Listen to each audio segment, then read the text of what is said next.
amazing. Fabulous. All right. Well, are we all ready to hear from our panelists? Okay, everyone's really jazzed. Okay. Excellent. Well, before I get us going, please know that this is a discussion, it's a conversation, so I would invite everyone, if you have a question, please absolutely feel free. I'm sure you guys are all happy to answer questions that I didn't previously give you, so excellent. Well, why don't I kick us off here, Matt, since you're right in front of me, I'm going to hand you my tiny microphone. Matt, would you be willing to just introduce yourself to the room, tell us a little bit about who you are and what you do? Sure. I'm Matt Tumbleson. I am the Vice President of Basketball Communications and Engagement for the Oklahoma City Thunder. I've been in the NBA. This is my 20th season in the NBA, so I've been at it for a long time. I was telling somebody earlier, the only jobs I've had are I worked on my dad's farm in about an hour and a half from here in Butte, Illinois. I worked at the Alamo too, which has a different name now. I worked for Tom in the sports department here, in the SID office, and now I've worked in the NBA, in PR, in the NBA. So I've been like super, super fortunate. I graduated here in 2004. When I was a kid, like my life's passion was like basketball, the NBA, Michael Jordan. It's desperately what I wanted to do, and I feel incredibly fortunate that I've been able to do that like my whole adult life. And I think that, like I was telling somebody earlier as well, like I give so much credit to Illinois State for my time here, my 4 years here, because everything that I needed to happen to put myself in a position to get a job in the NBA was all here for me. And that was a long time ago. And so I know that there's way better things that are happening here now for you guys. So like, take advantage of it. And I'll pass it along because, yeah, there you go. That's me. Hey, everyone. Chris Saksa, Global Learning and Development Manager. I work at a firm called Aon. We're a global consulting firm. We pretty much do anything and everything from commercial risk, reinsurance, health, wealth. We're in the business of making better decisions, so we're a consulting company. So when a firm has a problem, if they need help with anything, they call Aon. I work in learning and development, graduated here in 2016 with an organizational leadership degree. To be honest, everything that ISU provided me, I remember sitting in my classes and being like, how am I going to apply this stuff? You know, I'm a communications major. Everyone's like, so you're going to be in journalism or something. And I'm like, no, it's like organizational leadership. That's like what human resources. And the theories that I get to implement into my job. So social penetration theory, I'm able to sit down with senior leaders and talk about all those theories and actually put words to it. And they're like, oh, wow, there's actually a reason why I need to talk to my employees like this. There's a reason that I need to connect with people. So I work with anywhere from our senior vice presidents all the way down to our entry-level colleagues, from professional skills, business skills. So it's actually really cool that this is called the competencies, because actually one of my huge projects is actually rewriting all of our competencies at Aon and figuring out what are the 12 skills and 12 competencies that all colleagues need, all 50,000 of our colleagues around the globe need. So excited to be here and looking forward to talking. So I'm going to pass the mic. Hello, my name is Alicia Bettes, and I am currently the executive producer of national news for Spectrum Networks, which is located in Tampa, Florida. We have stations all across the country, local affiliates, wherever you're from. You probably, other than Chicago, you probably have a Spectrum Networks station in your backyard. I've been there for about 4 or 5 months now, but my experience at Illinois State has provided me the opportunity to work with a number of major brands and networks, from Fox to AccuWeather. There's 2 different 24-hour cable stations I worked with, CLTV, if you're familiar, the Chicago area, News 12 in New York. And I've also walked in roles in management. I ran a television station in Alabama, in Birmingham. That was wild. But I learned so much, and that inspired me to learn even more in management and leadership. So I went on to get a master's in that as well. and an MBA. I was crazy, but Illinois State prepared me for the crazy. When I went into my first job, which was in radio in Peoria, and then shortly thereafter television in Champaign, I went in with the most confidence because between WZND and TV10, oh my goodness, I walked through the door and they're like, "Oh, you already know how to do this." So there are a lot of people that leave college wondering if their degree is really worth it. Well, I say our degrees here at Illinois State University are transferable and applicable no matter what your major is. So you all made a great choice to come here, class of 94. Thanks for having me. Well, it's so incredibly very generous of you to come back and spend some time with the School of Communication. I think most of us here, we are current students here in the school. So I would love to learn a little bit about what did you do during your time as an undergraduate student? How did you spend your time in Bell Hall? Should I take that question Absolutely. first? Well, I was kind of accosted into Phil Hall. Some of you all know my story. I was a psychology major. So I was in DeGarmo and Schrader and so forth. And a young lady named Tori who worked for WZND came up to me on the quad one day and she's like, "Hey, are you coming to the radio station auditions?" And I'm like, "I just got here. I'm a freshman. I don't even, what radio station?" So long story short, my friends convinced me to go. I tried out, didn't know what I was doing, but landed a role. I was a DJ, as we called ourselves back then, because we had vinyls and 8 tracks, nothing you all know about. But I was a DJ for several day parts, and I also had my own show called Love Interlude. You couldn't tell me nothing. It was all request and dedication, love songs. People from across campus would call in, "Yeah, can you play a song from a girl over in Hamwit," which is not here anymore, Waterson or whatever, and they'd tell me the song, and I have to dedicate it and send it out. So you're familiar with that. And then I'm coming out of Phil one day. I had a speech comm class, and standing outside my door is Jay Groves, who was the TV10 news director at the time. And he's like, "Hey, are you Bettes?" in that J way. And I was like, "Yes, sir." He's like, "I need you to come by the TV station." I was like, "What? Why? What did I do?" He's like, "I need to talk to you about the program." And I was like, "Yeah, okay." And so I didn't come because that's not my major. And I had all these classes, I had 18 hours classes. So he made sure that he showed up at whatever class it was and took me down to the TV station. And the rest is history. Jay convinced me of the program. He's like, "This would be really good for you. I heard you on radio. I wanted to, bring you over and, see if you might like it." And I was like, "Okay." So I spent that was my first semester. By the end of my first semester, I changed my major to communications, broadcasting, and my minor was Spanish. So, but I spent pretty much every waking hour here in Phil. We were initially, long time ago, they were in another building. They moved over to Phil, brand new building. Same with the radio station. So we were all under one roof on one floor. So it just made it easy for this to be my second home. And I also worked on campus. So that I was just one-stop shopping. So that was my life at Phil Hall. So, as I said, my major was organizational leadership, but I actually came to Illinois State University and I was going to be a high school history teacher. And that lasted about 2 weeks. Then I went home for Labor Day.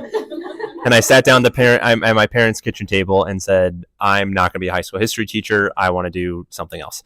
I had a really great COM 110 teacher, Megan Coach. She was very instrumental in kind of pushing me into the communication major. So she talked about this major of organizational leadership. And I was like, well, that sounds like being a teacher in the business world. Like, that sounds pretty cool. So as I progressed through my classes, I worked at the rec center as an intramural official and an intramural supervisor. And it was interesting because I was able to take a lot of my communication classes around leadership and development and actually apply them into the trainings that we were doing for our officials. So everything that I did here at ISU, it gave me the foundation to believe in myself and to be able to go into the business world. And just like you said, I walked into, my first role and I worked in data analytics actually for 5 years. So a comm major working with data, but it was interesting because when I walked in there, they were like, "So you can actually take data and actually put words to it. You can actually explain something from financial terms into marketing terms." So that's what this degree allowed me to do. And it allowed me to work with people in Fell Hall around. I had friends who were in journalism. I had friends who were in PR and just learning about all the facets of communication. So really it was the networking that really mattered to me the most. And I mean, I still keep in contact with some of the students that I graduated with, and we still swap stories about, the good old days back at ISU. But it's also like, oh, like my firm's going through this, what's your firm doing? And I'm like, oh, we're doing this, and this is how I would solve this problem. So it's the networking and it's the connections, to be honest. So even after you graduate, the person to your right or the person to your left, you never know where your paths might cross. So I'm gonna pass it over to Matt. Thanks, Chris. So, like I said, I was desperately wanted to get into the MBA when I was coming into college, coming to Illinois State. And I will say at the time, I was trying to figure out where I'm going to go. And at the time, University of Illinois didn't have PR as a specific major. And so it made the choice to come to Illinois State very easy, because from the time I was 17 years old, I knew I wanted to be the head PR person for the Bulls, I guess. I'm not, but close. Same difference, right? Close enough. Close enough. And so I got here, and Phil was where I was at, right? And early in my sophomore year, about midway through, I had a professor say, "Do you know about our sports information department program?" And I was like, "No." He's like, "Well, if you want to be in sports and PR, that's where you have to be." And so synced me up with Tom. And during my junior and senior years here, I worked as undergraduate intern in the SID office, working specifically with men's tennis is what I did. Even though basketball is my thing, I was in charge of men's tennis, which was a great opportunity to get to know and learn how to I played sports in high school, but doing the job of PR for the athlete is you have to train yourself to do it. That is specifically my job, right? But I had the opportunity to work with these tennis guys that are 19, 20, 21, and so I went from that immediately to working with Tim Duncan and Tony Parker with my first job in the NBA with the Spurs. But I will say though, so it was different, right? It's different. But it's the athlete's an athlete, and their mindset and a team setting, and the coach being the center point, and that camaraderie of the locker room and being around, and then the role of the PR person in that setting to both promote and look out for the team too. Because my job is I always tell everybody the job is to promote and protect, right? So you walk that line of you gotta get them out there, but you also protect them from so many different things. And starting to learn that at Illinois State was really, that happened. And so I'm incredibly fortunate and grateful for that, those laying those seeds of what we love. So okay, we'll go back this way. It's like a relay. You want to? Well, let me pause here. Let me open it up to questions. What would you like to ask? Anything on your mind? Samantha. I have one for Matt. How did you get involved with the MBA in the first place? How did you get the job per se? So, like I said, I give a lot of credit to, as a baseline, to Illinois State, right? Working in the SID office was incredibly helpful to have that on my resume. To say I did that for 2 years. My wife would kill me on this because I hammer my kids on it. I'm a stickler for grades. Whether it helped me or not, I truly believe that I got straight A's when I was here. So I truly believe that helped me to separate on a resume when people didn't know anything. Because at the time, I just literally applied through Teamwork Online. Okay. It's a lot tougher now, 20 years later, but I applied on Teamwork Online.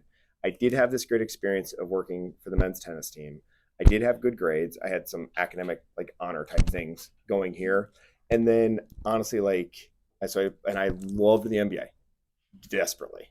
First interview, I think I kind of knocked it out of the park, to be honest, just in terms of knowing, because my first interview was with the Spurs, and it was a phone interview, and there was a little bit of luck, a little bit of putting myself in position, because the two guys who interviewed me were Chicago Bears fans, and I'm a huge Bears fan.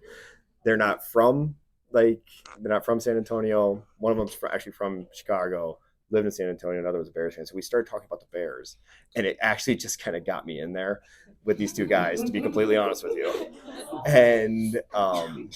And so to this day, they're two of my best friends. And so a lot of it was, there's a little bit of luck in there too, is what I'm trying to say. that I prepared and worked hard, but there's no like magic trick that I have that someone who it didn't happen for didn't have. It's hard work and luck at the same time, if that makes sense. Tom, you got a question? No, I have an answer, actually. He's kind of modest. I remember that time, even though it's been a few years. Matt, if he was here now, he would be in this room. He wouldn't miss one of these things. And he would bring his friends because he was prepared. I mean, his resume was articulate and strong. And I remember we talked about things like, what kind of questions are they going to ask me? In those days, particularly, I was working in the athletic department.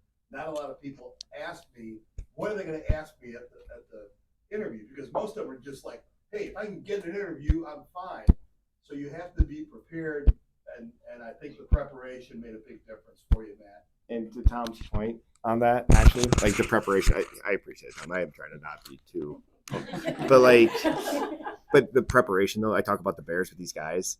I had like scripted in my mind, if the conversation went one way, I'd take it this way. If it went this way, I would go this way. And so I leveraged in the conversation as a 21-year-old.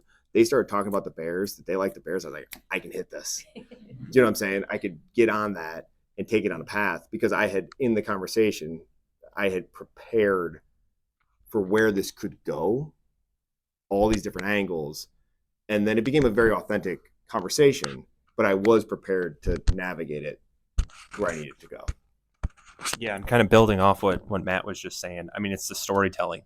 Like one of the biggest things that I learned here at ISU was that when I'm going through a job description and when I was applying for my first job, you should go through and you should pick bullet points out of there and say, oh, I have a story about this. I have a story about this. So when they ask me, tell me about a time when you've had to, develop curriculum for somebody, or what does it mean to be a nonverbal communication? Can you tell me about how you would navigate this situation? I'd be like, well, let me have a story. I have a story for you. And the thing is people are going to remember the stories that you tell more than just if you just regurgitate some random thought. So leave them wanting more. And that's where the storytelling comes into place, and knowing what questions are going to be asked, as Tom and Matt were saying. When you know those questions, you can go in there. And one of the biggest things that I tell people is work on your elevator pitch. What is your 30-second, 60-second, 90-second elevator pitch? Someone comes up to you on the street today and says, tell me about yourself. You shouldn't go, you should be like, my name's Chris Saksa. I'm a global learning and development manager at Aon, graduated from Illinois State University, got my master's from Northwestern. My main responsibilities are around blah, blah, blah, blah, blah. But having those stories, that makes the difference when you're interviewing, for sure. Yeah, sure. I agree with everything you all have said. I mean, top-notch advice. I'll add to it because, I'm a storyteller. I love telling stories. That's what I do every day. When you go into an interview for this job, whatever job that you're going into, know your subject. Before I go out into a story, I want to know who I'm talking to. Sometimes, it's very organic, especially if it's breaking news. But in an interview situation, if I know I'm speaking to Mary Adams, vice president of XYZ Corporation, I'm looking her up on LinkedIn. I'm Googling her, finding out a little bit about her background. So you have that, those tidbits of little information to carry a conversation, because it's not always about the job. And going back to what Matt said with the Bears fans, I mean, you just never know what will take you over the top. The fact that you took the time to learn about the person that you're going to speak with today, just speaks volumes to who you are and your dedication and commitment to whatever the role is that you're interviewing for. Really good advice. Very good advice. Thank you for that question.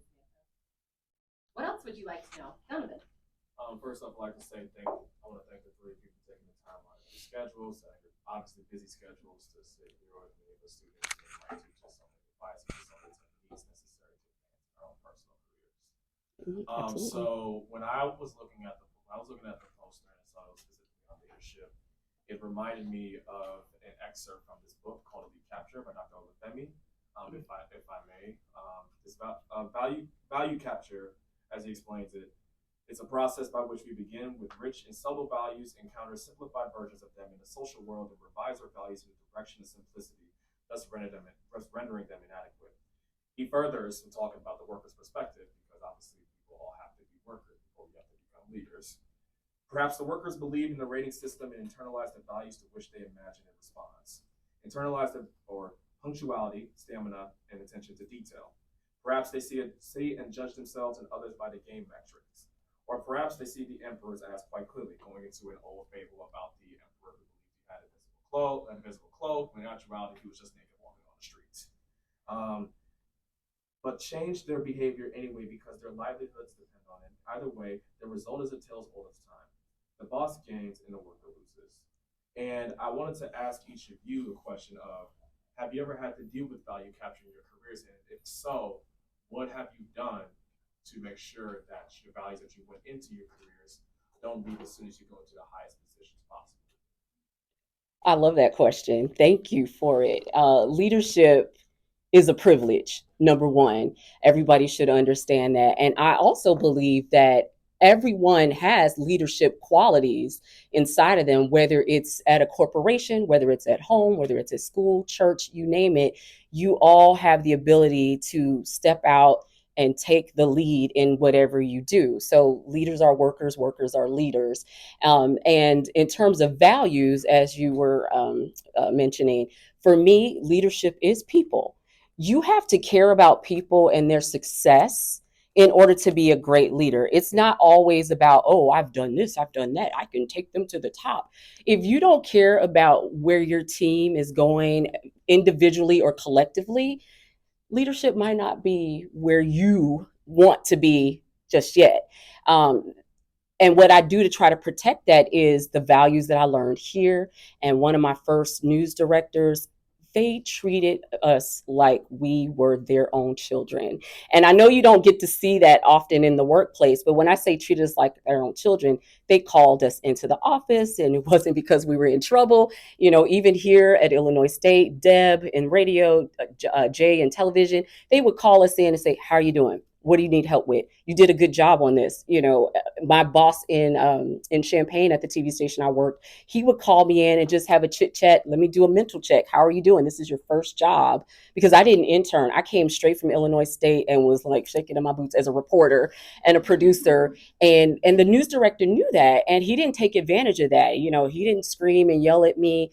So they established some really I say deeply rooted values when I left those places and go on to the next, and even till today, you know, people first. No matter what, we'll get the job done because we've hired smart people. And if even if those people aren't to the level of where we would like to see them, they'll get there if we go along the journey with them and care about their trajectory. So what I do is I make sure I have conversations. I don't go in the office and close my door. I don't I'm a part of the elite leadership team. Like, no, like my job title tells me what I'm responsible for, but at the end of the day, after being in this business for as long as I have been, I want to see you grow. I want to pass the baton. I still haven't gotten to my dream job yet. So I need to be, comfortable that, okay, I found you and I'm going to leave you and you're better than I found you. So, that's what I constantly do to protect that. I don't let anybody trample over that. I don't care how bad a day you have. And working in news, I'm trying not to look at the screen because there's some heavy stuff going on in the world right here in our own backyards, in our country. And that stuff is heavy. And sometimes we have a opportunity to, react in the wrong way because we're carrying such a heavy load, particularly news and whatever you do, or something maybe going on at home. Everybody at work doesn't know what you're going through. So I always say, be kind, be self-aware. And those are the values that I think will carry you throughout the beginning to the end. Is as long as you're caring, you got to step in, of course, and be a little tough sometimes, but you know how to give them tough love and not like, oh my God, I can't stand that person. I don't like that person as a manager, or what, like a toxic, they're making the work environment toxic. So those values are really important, I believe. Just, be kind, be self-aware, and be invested in your team's success individually and collectively. So there's a theory called servant leadership, and I wrote about it in my application when I applied to grad school. And I got into Northwestern, where I studied adult communication and change management. And there's another quote by Simon Sinek that said, there are leaders and there are those who lead. A leader inspires us to go above and beyond, to go into battle knowing that we might not come out, but knowing that the leader is standing right next to you, shoulder for shoulder. So one of the things we do at Aon is we have our Aon story. And I know some of you might have been in Jody Halston's class last night where I talked about the Aon story and talked about onboarding. And it all starts with the colleague experience. And it starts with our colleagues feeling more relevant, more connected, more valued. When we do that, our colleagues can reach their full potential. When they reach their full potential, then we can help our clients be better informed, better advised to make a better decision. Then we can help them navigate new forms of volatility. So I think being a leader, one of the things that we talk about with all of our leaders is that, there is a leader in all of us. In one way, shape, or form, you are a leader, whether it's by title or whether it's just by you showing up on a daily basis and being somebody that takes the lead on a project. But I think the biggest thing, and this kind of goes off your point of bringing your authentic self to the conversation and not letting, society kind of tell you how to be a leader. Everyone can be a leader in their own way, shape, or form, but it's about showing up and what are the values that make you, you. And I think that goes back into the storytelling aspect of it. And that goes back to the servant leadership, where every single leader is actually responsible for the development of the colleagues that report into them. So in their charge, as Simon Sinek calls it. So when I'm in a leadership position, I'm not thinking to myself, I'm up here, my colleagues are down there. I actually think it's flipped. I actually report to the people that report to me. It is my responsibility that they show up every single day and they can be their authentic self and they can reach their full potential. And if I'm going to be a good leader, then I have to put them first and I have to make sure that they're successful. So I think when it comes to values, I think you identify what those values are, what those competencies, and where your areas of strengths are, and also knowing where your areas of weakness are too, because then you can better serve the people that are in your charge. That was terrific. I could. That is good luck. That's really good. That's really, really good. That's really good. That is hard answer follow up. I will say a lot of the stuff I was going to say, it's similar to where you're at, both of you, especially kind of what Chris was saying. We have this thing in with our team where we say it's our head coach's deal, where the leader is the person doing the right thing. Okay. It's kind of a credo that we live by every single day with the team, with the Thunder. And so for myself, I look at that through the lens of, particularly I also the NBA is a very humbling. Okay. It's a very humbling position that I have. So for instance, the other day we're doing this slam cover shoot. It's terrific. 5 guys. It's fun. It's just what you want. Right. And then later in the day, there's this tweet about it's throws things off kilter, and it's just you're on a high, then it's a tweet throws you totally off. And so it's an incredibly humbling experience every single day, right? And for me, in my particular role, I'm dealing with the owner of the team and the 18th person on the roster. I'm dealing with the star player and the agent and the entry level intern who reports to me. I'm dealing with the coach and the GM. You get the point here, right? So there's all these different people and all these different roles. And I find a lot of times people in the NBA who, from a career standpoint, shorten their runway, they can't stay close to their authentic self, that they try to be something different for everybody else, right? So it's when you're with the owner having a really nice dinner, you're way different than when you're with the team having a cocktail. You know what I'm saying? And you can't be like that.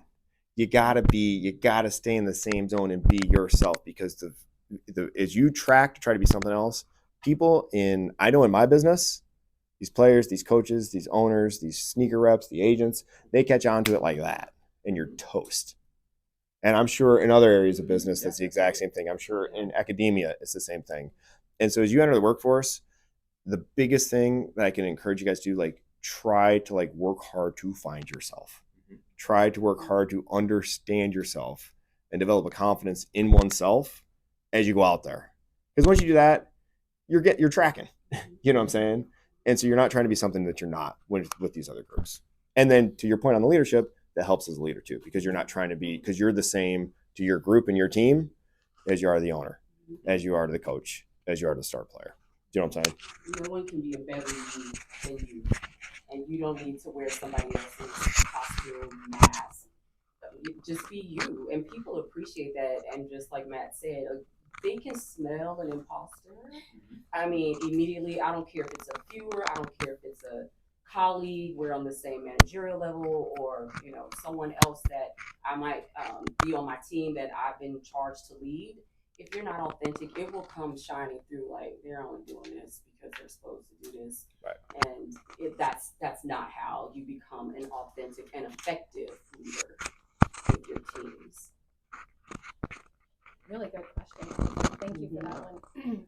Well, let me piggyback off of that a little bit. You all articulated beautifully what your leadership style is. How did you find that style? What happened to you that kind of brought you to, here is my, perspective on leadership? I know I just made Those are the best questions. It's authentic, organic. I think, yeah, go ahead. So the way that I kind of figured out what my leadership style was I started thinking about who had this. I started learning just about every single leader, whether they were a strict leader, whether they were a servant leader. And I just started to figure out what qualities do these leaders have that I want to have. So for example, you look at Barack Obama, a wonderful speaker and a great leader. Okay, so I want his speaking mindset. Simon Sinek talks very emotionally, and he brings in the emotional aspect. Okay, well, I want that piece of it. So the way that I kind of think about the way that I figured out my leadership style was I kind of treated it like a buffet style, where I was like, I want a little bit of this, I want a little bit of this, I want a little bit of this, and then I'm going to meld it into my leadership style, and that is who Chris Saksa is going to be. So I think it was a lot of trial and error too. It was not being afraid to make a mistake. It was not being afraid to say the wrong thing. And that's where I think the teachings of like Brene Brown come in, like being vulnerable with each other. I've sat and I've cried with colleagues. I've sat, I think I've had professors that I've cried with. I mean, I cried in Jody Halston's office when I was a sophomore because I didn't think that I could make it in college. And the thing that she said to me was, she said, well, here's what we are going to do. And all of a sudden I was sitting there being like, who's we in this? Like, it's me versus the world. And it's like, no, it's we. That you have a whole group around you.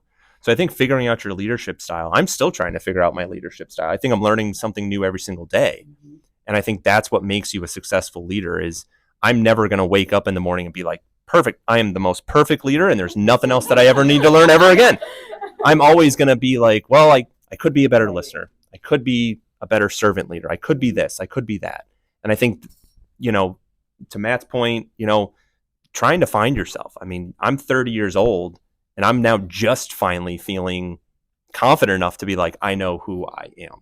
And that's a process. And you don't have to, it's about getting 1% better every single day and just working at it. So it's a process and it's something that I'm going to continue to work on throughout my entire life, to be honest. So, for myself, I talked about like knowing yourself, right? So for me, and I think you guys kind of got the tip that I really love the NBA. Like, I really I really try to lead through joy.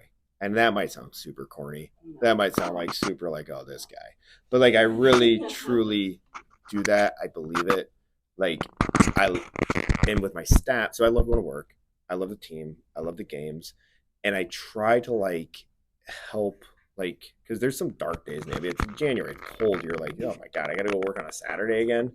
But you plow through it and you lead with like a relentless approach to the everyday and consistency of who you are for your team.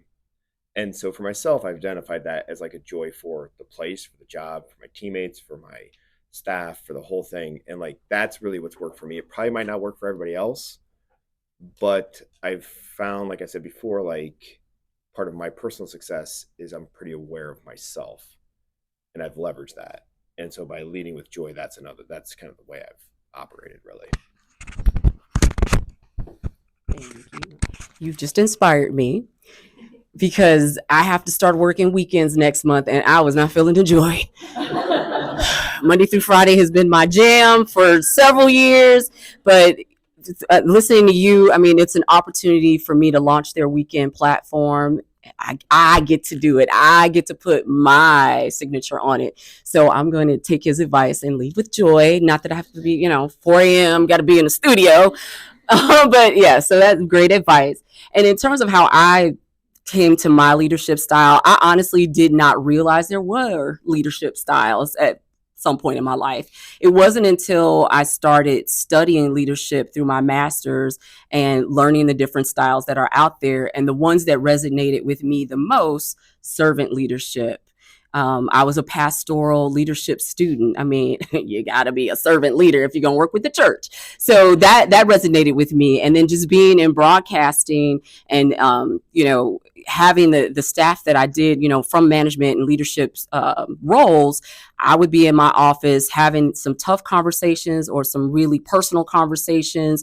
And, that all tied into the servant leadership. And then it transitioned into transformational leadership styles, someone who's inspiring others to do more, go farther. I'm going to be there with you no matter what. And then as the years ticked by, as I said, he said, I'm 30. I just had my 50th birthday last month. So,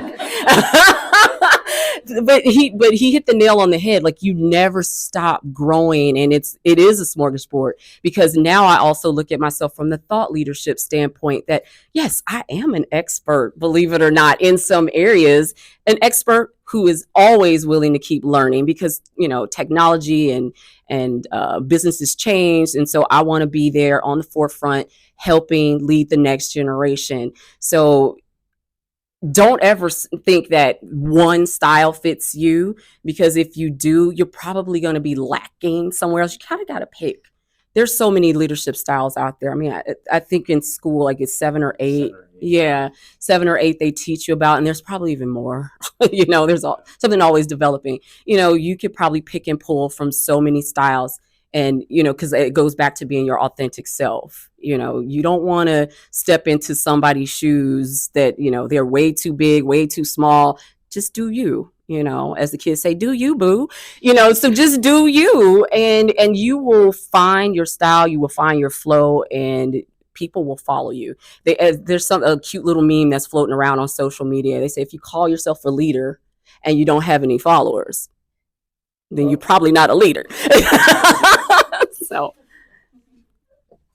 Let's talk mentorship for a minute.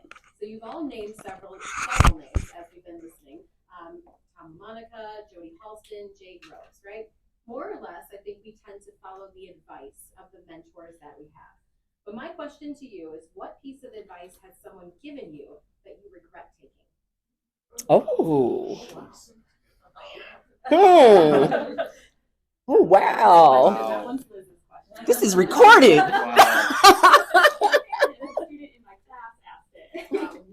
Oh my goodness. So my answer to that is, Here, let me pass the mic. let's have Matt. so I'm like big in like what's done is I don't ever look back on a decision that's made, because like you make it and you can't change the decision you've made. So I couldn't process, because I kind of like, we're gonna leave that over here, because I mean, like maybe like driving a little too fast in the speed limit, like that was a bad decision. But like from a career standpoint, you never, I think, because I believe you have to let it all compound. You have to let the good compound. And so if it's like bricks, I look at my career like bricks. So if you like take like, well, that one, maybe I could have tweaked that one. You take that out, the whole thing falls. Because I believe that it's all stacked up with each other. So I appreciate the question. That's just not how I'm wired to like think or retain those things in the moment. Like, should I have done that? Should I not? Because at the end of the day, it's like everybody has opportunities, right? Like everybody, you're all going to have terrific opportunities with jobs and job offers and whatnot, right? But like, so like for instance, when I was right out of college, I talked about getting the Spurs job right out of the shoots, right? The Bulls, who I wanted to work for, I love the Bulls. They offered me a sales and marketing internship, but I wanted to do PR. And so like, I don't look back and say, oh, I wish I had done that, because then I could have kept living in Illinois, and I love Illinois. I'd be close to my parents, the whole shebang. Because like I've had like this terrific career. and I met my wife, and I have these kids, and I have these tremendous friends, and this is actually what I want to do. So if you pluck that brick out, then what happens? So it's like, just my recommendation: ahead, don't look back. I'll take this. You just reminded me. I had an interview 2018. I lived in Alabama at the time. I was an assistant news director at a station, and it was time for Alicia to move on.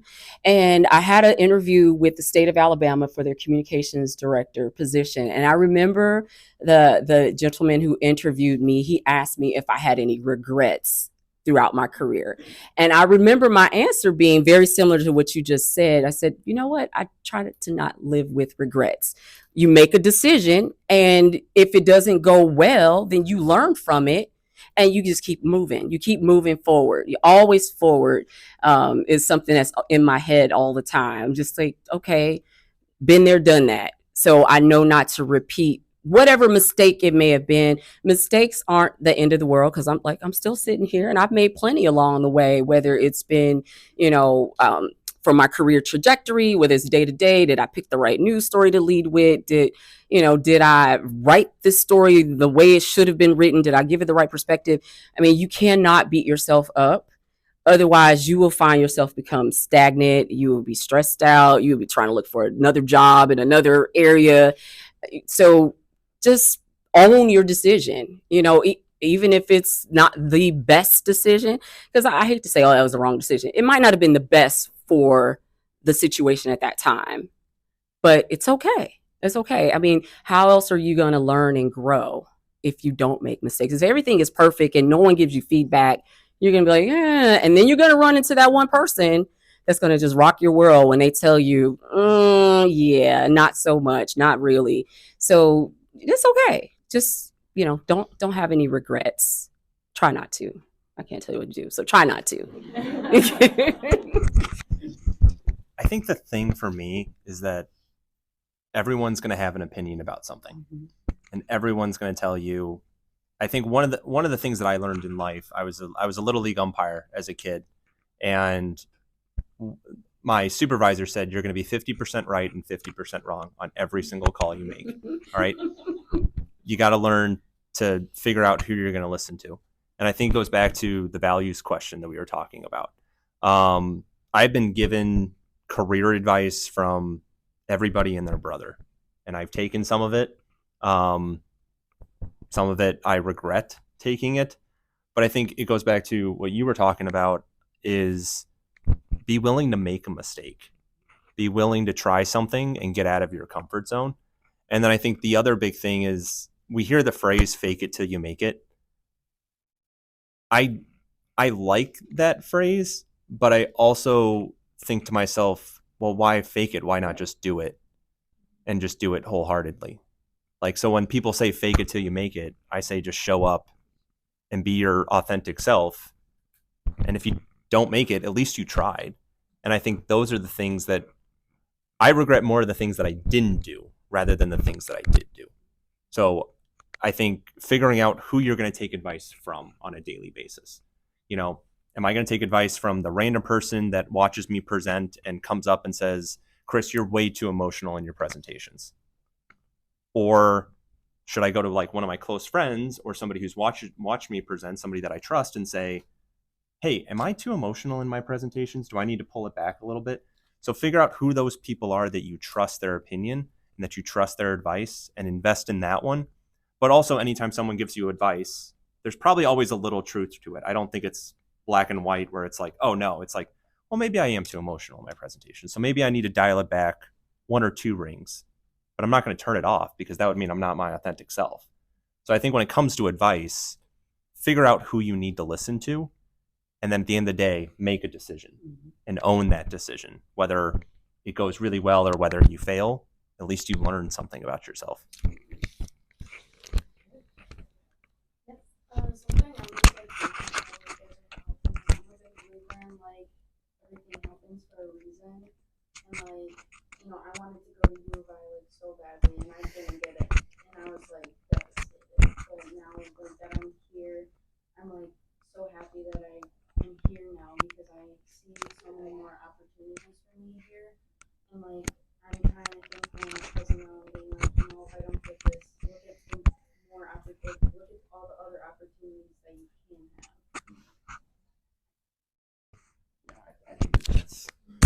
I think you're finding the opportunity and where everything's at.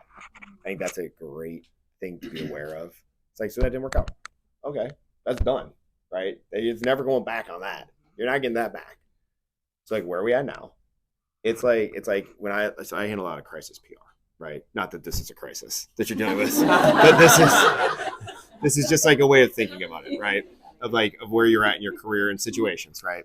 So like, there's been some wacky stuff that's come up over the course of 20 years for me in the NBA because I handle like the whole thing, right? And things that you guys never see in the papers or on social media, right? But it's like a lot of times, like when we go into it and like we have like, it's a very small team of people that are working on these things. It's like myself and our GM typically, right? Maybe a couple of my staffers, but like when it's a real bad crisis, you keep it tight because you don't want it to leak, right? And oftentimes when these things come up, it's like, okay, where's the ball lie? Where are we at? Let's say, okay, and then we got to play from here, right? Whatever happened behind, you can't change that, right? So you didn't happen, whatever. Now this is the opportunity to make it happen from here. And it sounds like you're doing that. So that's like terrific. And that's how I approach crisis and a lot of different things. I'll just say Illinois State was not my first choice, but I'm glad it became where I landed. I wanted to go out of state to an HBCU. My mom was like, she did not want me far from home. She wanted to be able to get in the car and be here in less than 2 hours. And then, we started looking at other schools, came to Illinois State, and I fell in love with the campus. And like I said before, I was a psychology major, so I wasn't even thinking about communications per se, other than my, general studies classes that I needed to take. And I would not change a thing. Like, everything happens for a reason. There was a reason you didn't get into U of I. And it had nothing to do with you and your education or, are you good enough for U of I? You're at a better school anyway. So I've worked and lived in Champaign-Urbana. It is a better school. Okay. Go Redbirds. So, when sometimes your setbacks, they look like setbacks, but they're setups for something greater. And, something better for you, definitely will come out of it if you go about it the right way with the right attitude. Okay, I can't go to U of I. I'm here in Bloomington normally at ISU. Okay, what you got for me? And just keep going forward. So I was in a very similar boat where things happened and I was like, all right, well, this isn't going according to plan, or like, why is this happening to me? And like the story that I always talk about is like, I always wanted to go to Northwestern as a kid, dreamed of going to Northwestern, didn't have the grades to get in there as an undergrad. I applied everywhere but Chicago when I was approaching graduation, because I was like, I grew up in the western suburbs. I don't want to end up in Chicago. I graduated, couldn't find the right job, ended up applying, ended up in Chicago. And I was like, okay, great. Why am I here? Like, why am I here? And I just continued to look externally. And then all of a sudden I was like, well, Northwestern has a grad school program with a master's in communication. Why don't I go there for an experience day? And I went there for an experience day, talked to a bunch of the students, talked to the faculty, and they were like, hey, go ahead and apply. The next thing I know, I apply and I get in to an in-person program where I had to be up in Evanston every single Saturday. I couldn't do that if I was living in Seattle, if I was living in Dallas. So why did I end up in Chicago? So that I could go to Northwestern. And then I went to Northwestern. And then all of a sudden I ended up getting into this global learning and development role. And now on a daily basis, I talk to people in Singapore. I talk to people in Sao Paulo, Brazil. So it's one of those things, like I look back and it's like, oh, like you said, it was setting me up for something better. So the thing that I do, just like what Matt said, just be present. There's, I don't know what the next 10 days have in store for me, but I know what the next 10 minutes have in store for me, because I can own that. So I can either stress about the next 10 years, or I can just say, I'm just going to take this one step forward that is going to move me into the direction that I want to go. And some of it's luck, some of it's out of your control, but it's just about showing up every single day. So it sounds like you're doing the right stuff. And I agree. I mean, you ended up at ISU for a reason. And I mean, it's the better school, to be honest. And I say that because my older brother went to U of I, and I went to Illinois State, and then I went to Northwestern, and it's like, rivals of U of I. So I do think that you're right where you need to be. We have just a little shy of 5 minutes, so one final question. Anyone have one? Okay, then I will ask my final question for you. It's an easy one. General advice that you would offer our undergraduate students in the room. General advice. I mean, I'll try to make it apply to anybody, not just someone going into TV news, because I've had the opportunity to work in a number of different industries, still all communication based, but TV, radio, media relations, and so forth. I also worked for Orange Theory Fitness for a while. I have a health and wellness background. So I will just say, don't just pigeonhole yourself or paint yourself into a corner. You have this degree. Yes, pursue whatever that degree is. But if there's somewhere along the way something else interests you, don't be afraid to step out, because that's how you grow. I graduated in 1994 with this communications degree in broadcasting, and I have been fortunate enough to continue to thrive in the industry. But along the way, as we continue to grow and develop, there were some other things that came down the pipe that I was like, I want to, take a knock at this, mainly because health and wellness came up because so many people were so unhealthy in that newsroom. They were stressed. They weren't eating right. Everybody was just grumpy. And I was like, okay, we're all going to have a heart attack before we're 25, So like, I wanted to be that person to help them. So I did the extra legwork and became the health coach. I say, whatever it is you decide to do, just show up, be authentic, prepare. Don't just show up thinking, oh, they'll figure it out. I don't care if it's a server at Cracker Barrel. Like, show up with that energy and excitement, and you want to learn something. Just put 100% into it, because you never know how long that season will be for you, but you want it to make it the best season ever until you move on to the next. So I just say, be yourself, show up, and be prepared. That's the best advice I can give you. And have an idea where you want to go, and then just, do your research and pursue it. And if you happen to take, a detour, it's okay. So, I mean, my advice is never stop learning. We were just at a luncheon, and I was actually talking to my parents about this. The slogan at ISU is "Gladly we learn and teach." And notice that the word "learn" comes first. So my biggest piece of advice to all of you is just never stop learning, never stop stepping out of your comfort zone, whether it's a giant step or whether it's a small step. Your dream can change too. I showed up here on campus and I was 100% sure I was going to be a high school history teacher. I am not a high school history teacher. Psychologist. So my dream, right. Your dream can change.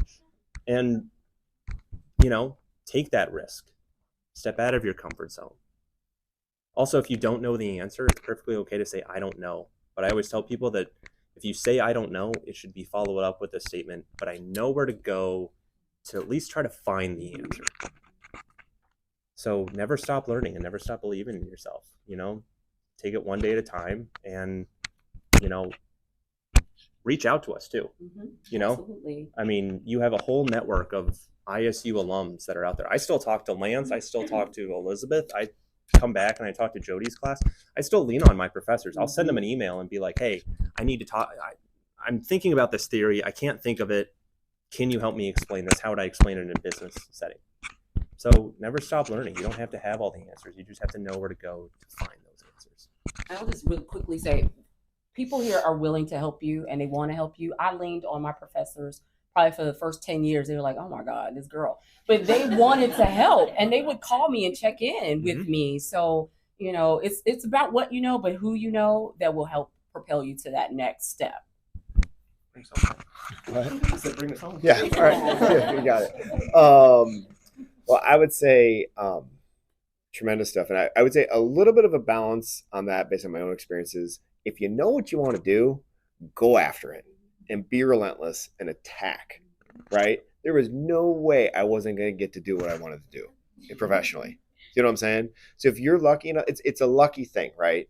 It's a fortunate thing. But if you are so fortunate to know what you want to do, go after that. And don't let people tell you can't do it. I grew up on a farm, 500 people. No one would have thought I'd be working in the NBA, flying from Montreal to talk to you guys, being at the White House last year. I've won Emmys. I've done all this crazy fun stuff, right? I had a film division for the Thunder that I made up. Nobody would have thought that. I grew up on a farm, right? But I wanted to work in the NBA. I was desperate to work in the NBA, and I was relentless about working in the NBA. And so I did it.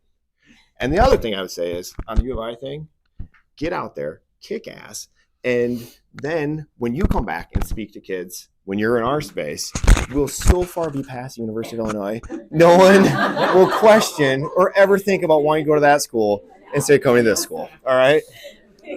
So thanks for taking the time with us. Well said, Matt.